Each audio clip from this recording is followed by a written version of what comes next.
மரித்தோரின் உயிர்த்தெழுதல் மகிமைதான்.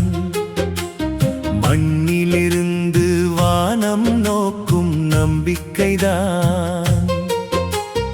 அழிவிலிருந்து அழியாமை தரும் ஆண்டவர், என்றும் ஜெயமாய் வாழும் ராஜாதிராஜன். மரணமே உன் கூர் எங்கே? பாதாளமே உன் ஜெயம் எங்கே? இயேசுவின் ஜெயம் என்றும் நிலைக்கும். உயிர்த்தெழுந்த ராஜா வாழ்க.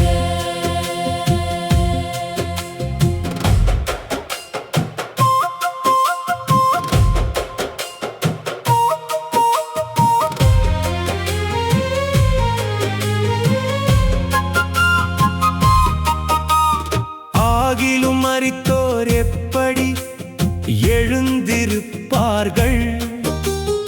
எப்படிப்பட்ட சரீரத்தோடே வருவார்களோ? விதைக்கப்படும் விதை செத்தாலே உயிர்க்கும்.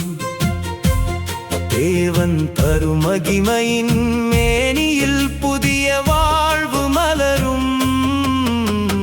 மரணமே உன் கூர் எங்கே? பாதாளமே உன் ஜெயம் எங்கே? இயேசுவின் ஜெயம் என்றும் நிலைக்கும். உயிர்த்தெழுந்த ராஜா வாழ்க.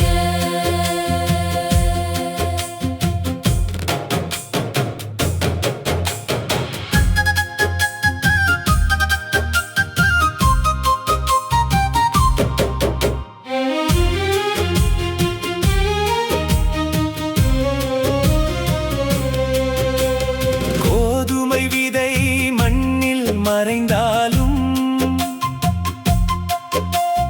காலம் வந்தால் உயிராய் எழுந்திடும். அப்படியே தேவனின் வாக்குத்தத்தம் மரணத்தையும் ஜெயித்து நிறைவேறும். அழிவுள்ளதாய் விதைக்கப்படும், அழிவில்லாததாய் எழுந்திருக்கும். பலவீனமாய் விதைக்கப்படும், பலமுள்ளதாய் எழுந்திருக்கும். ஜென்ம சரீரம் விதைக்கப்படும், ஆவிக்குரிய சரீரம் எழுந்திருக்கும். மண்ணான சாயல் நீங்கிடுமே, வானவரின் சாயல் அணிவோமே. மரணமே உன் கூர் எங்கே?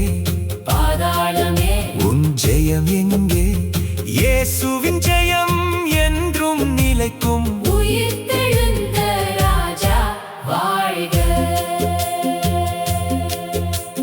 முந்தின ஆதாம் மண்ணிலிருந்து வந்தான். பிந்தின ஆதாம் உயிர்ப்பிக்கும் ஆவியானார். மண்ணானவன் போல நாம் இருந்தாலும் வானத்துக்குரிய மகிமையில் மாறுவோம். இதோ ஒரு இரகசியம் அறிவிக்கிறேன், ஒரு இமை பொழுதில் மாற்றப்படுவோம். எக்காள சத்தம் விண்ணில் ஒலிக்க, மரித்தோர் ஜெயமாய் எழுந்திருப்பார்கள். அழிவுள்ளது அழியாமையை தரிக்கும். சாவுக்கேதுவானது சாவாமை அடையும். மரணம் ஜெயமாக விழுங்கப்பட்டது. கர்த்தரின் வாக்கு நிறைவேறியது. மரணமே உன் கூர் எங்கே? பாதாளமே உன் ஜெயம் எங்கே? இயேசுவின் ஜெயம் என்றும் நிலைக்கும். உயிர்த்தெழுந்த ராஜா வாழ்க. மண்ணிலிருந்து மகிமைக்குள், கண்ணீரிலிருந்து ஜெயத்துக்குள், கற்கள் கர்த்தரின் கிருபையால் நாவெல்லாம் உயிர்த்தெழுந்த வாழ்வில் நடப்போமே.